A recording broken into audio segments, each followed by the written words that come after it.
everyone, I'm Abbey Sharp. Welcome to Abby's Kitchen.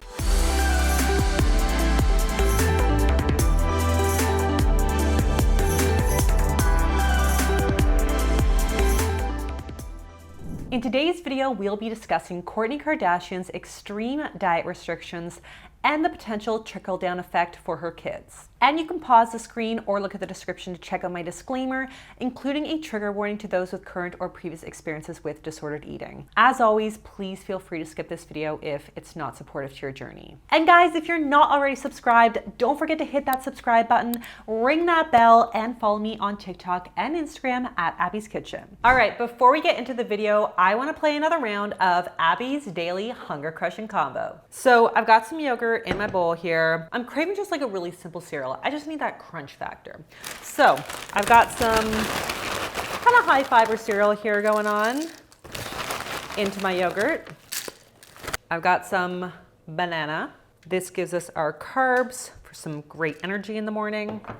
A handful of blueberries, a little spoonful of jam, because I love that, especially with the plain yogurt. And I'm gonna bust out my Built Bar granola bar. This is the chocolate peanut butter flavor. Hello, it's gonna rock this recipe. So you guys know that I love these because they taste like chocolate because they're made with actual real chocolate. And this one has 15 grams of protein per bar. So I'm just gonna chop this up, get little bits of that granola, peanut butter, chocolate flavor all throughout our little breakfast bowl here.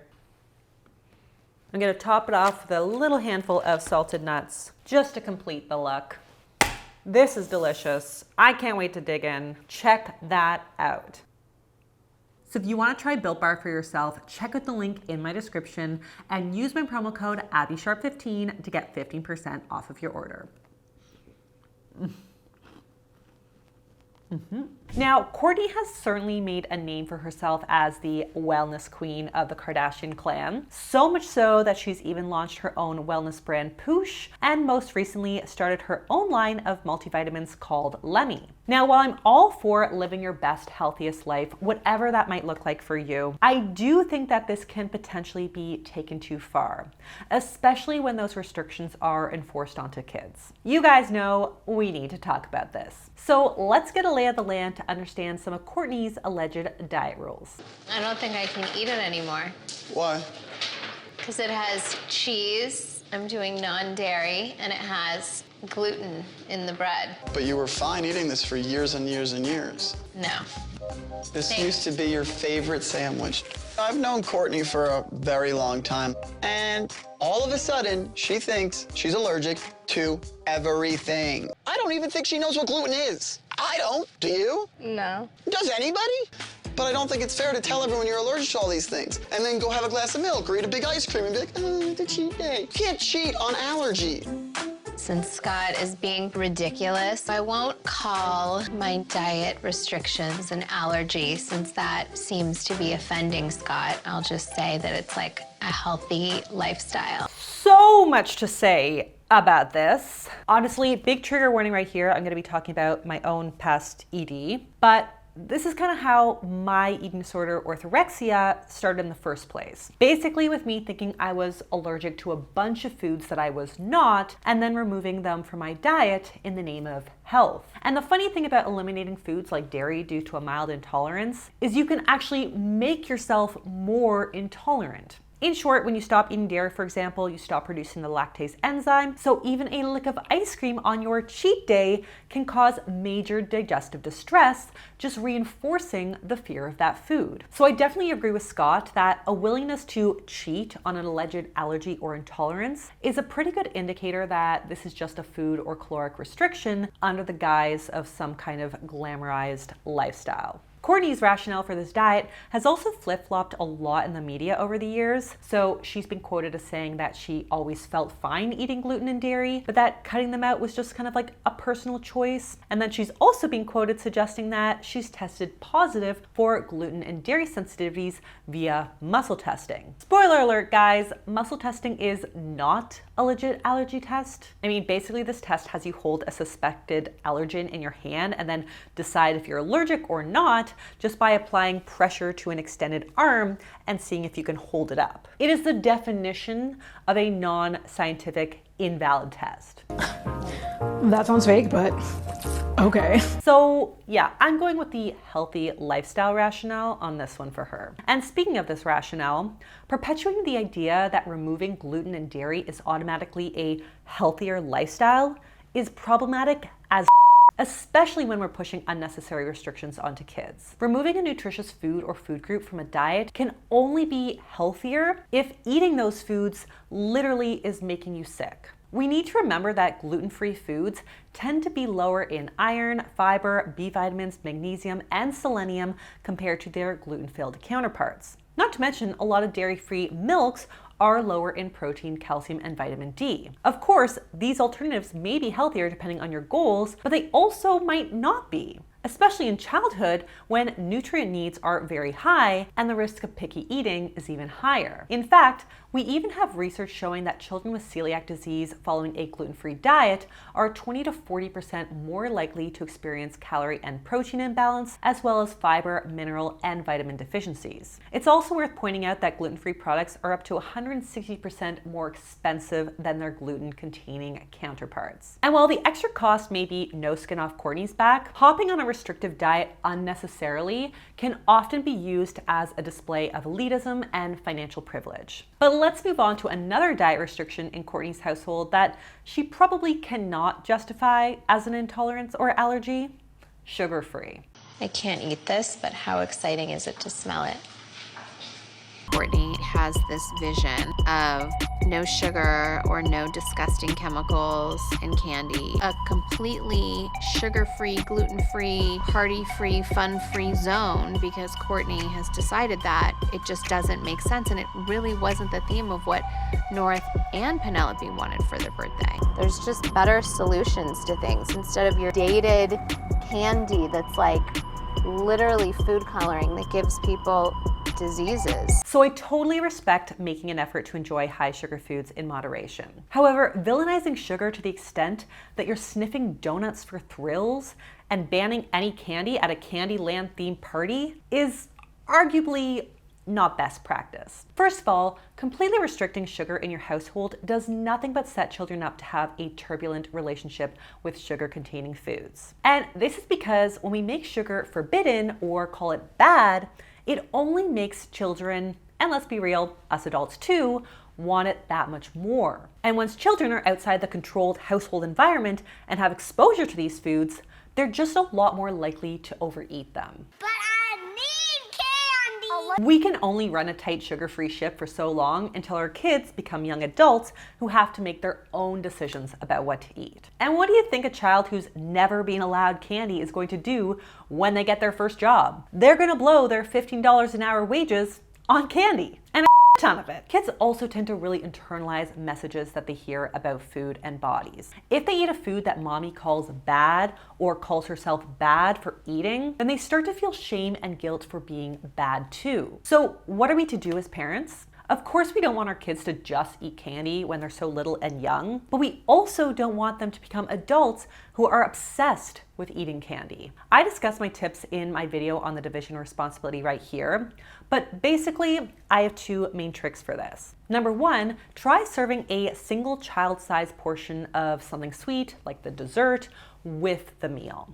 It doesn't have to be earned, it's not a bribe for eating broccoli, so they can eat it whenever they want during that meal. And then two, occasionally offer unlimited sweets at snack time. So this might be like a plate of mini chocolate bars after Halloween, or mini cookies at Christmas, or letting them choose whatever sweets they like at a birthday party or event. This is a long game, folks. Like, parenting in general is a long game. But this is the most reliable way to teach kids that candy is really no different than broccoli or rice. It's not deserving of being put on a pedestal or obsession. And we can be relaxed about it because we know that it's not going away for good. And here's the ironic thing about Kourtney's unique combination of restrictions. We know that on average, most gluten-free products actually contain more sugar, saturated fat, and salt than their gluten-containing counterparts. So for example, This gluten-free pancake mix contains 6 grams of sugar per serving compared to the regular pancake mix, which only contains 1 gram of sugar per serving. So putting these dietary restrictions in place for her kids unnecessarily might actually end up backfiring for Kourtney. Lastly, I want to quickly comment on Kourtney's food dye shade, my assumption being that she's worried about the alleged hyperactivity that it causes in children. So what we know from a review of the literature is that certain food dyes can increase hyperactivity in children, but other research suggests that this effect is largely genetically determined. In other words, not all kids will react the same way, and like with all food additives and foods, some kids may be sensitive while others are not. But do food dyes give people diseases, as Kourtney claims? Well, basically all the research showing a link between food dyes and cancer has been done on rats. Red 3 is definitely the most controversial food dye, but it's basically being completely replaced in our food system with red dye 40. And ultimately, even if you were exposed, the dose makes the poison. I don't know about you guys, but I can't remember the last time my kids ate an entire container of maraschino cherries. Listen, I'm a parent too. I totally understand and respect wanting to limit our kids' exposure to certain ingredients when we can, and honestly, to have our kids eat mostly nutritious foods. But a birthday party isn't an everyday occurrence, and letting your kids have a lollipop once in a while is likely to be more beneficial in the long run than absolute abstinence, because it may reduce the long-term drive to overconsume. But now we know what Kourtney's kids are not eating, so what do they allegedly eat in a day? Well, according to an online source, breakfast is typically gluten-free waffles with scrambled eggs. Lunch will usually be gluten-free tortillas with turkey meat and a side of carrots, celery, and hummus. And dinner is some kind of steamed veg, gluten-free pizza, and some lean protein like fish. This sounds incredible, like an amazing range of options, and it actually sounds kind of similar to my kids' favorite meals as well. However, with their specific dietary restrictions, we would definitely want to prioritize more calcium-rich foods from things like leafy greens, beans, calcium-set tofu, nuts, seeds, and fortified beverages like orange juice and plant-based milk. I'm also kind of surprised not to see fruit on the menu. Like, I really hope she's not limiting natural sugars too, since kids need a lot of carbs in their day. But I actually think that adding in some more fruit would be a great source of added fiber to make up for some of the lower fiber grains in a gluten-free diet. If this diet is working for the kids and they are thriving right now, we love to see it. But I'm always mindful of the long-term game when it comes to helping kids foster a healthy relationship with food. So I want to share with you some of the main reasons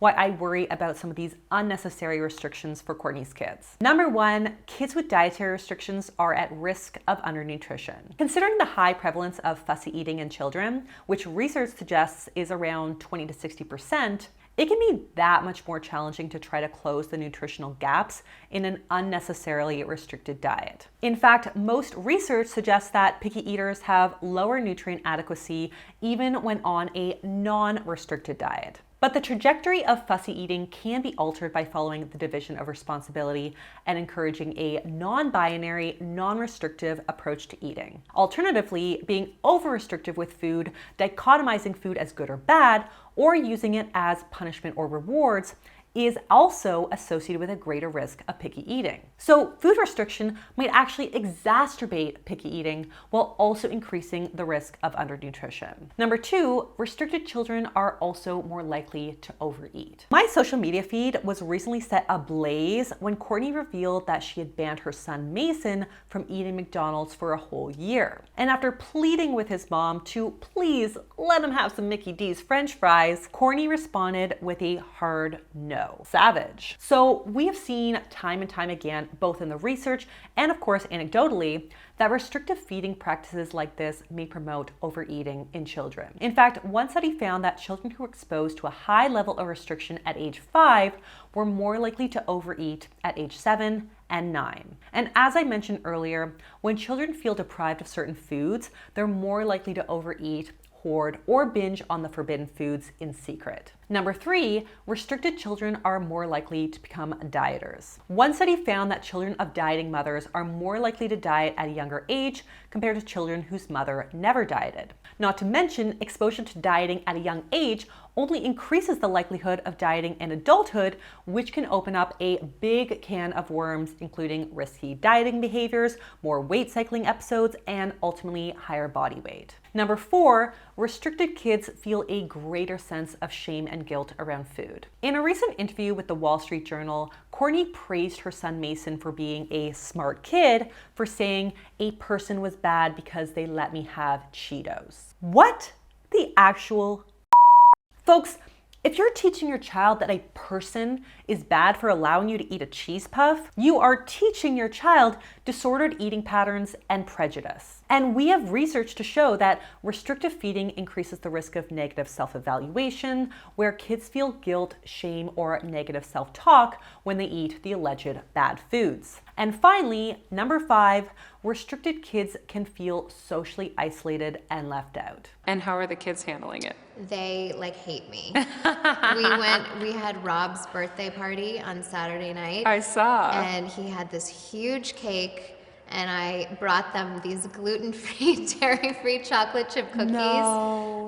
But I warned them in advance. They were fine. But Mason loves cake, and he was not happy. Oh my God. Listen, some dietary restrictions are for the safety and well-being of the child. And when they're old enough, they can easily understand that bringing an allergy-free alternative to a party where there's an offending food that maybe you're allergic to is an act of self-care and love. But if there is no legitimate reason for the restriction, kids will feel resentful and distrustful. And again, when they're no longer under your watch, they will likely rebel and overeat. As a fellow mom, I never want to make a mom feel like she's doing harm. I know that we are all just doing our absolute best trying to keep our kids healthy and happy with the tools that we have access to. So this is really not so much a critique of Kourtney herself, seeing as this experience is just so common amongst so many health concerned parents. I'm concerned about my kids' health too. I really, really am. But when you know better, you can do better. And those of us with complicated histories with food want to do better. We all want to stop that generational diet culture cycle for good. So I hope this video was informative for your own journeys, and let's stay empathetic to Kourtney in her own parenthood and food journey herself. And that's all that I have for you guys today. If you like this video, be sure to give it the thumbs up. Leave me a comment below with what you'd like to see me talk about next. Subscribe to the channel, and I'll see you next time on Abby's Kitchen. Bye.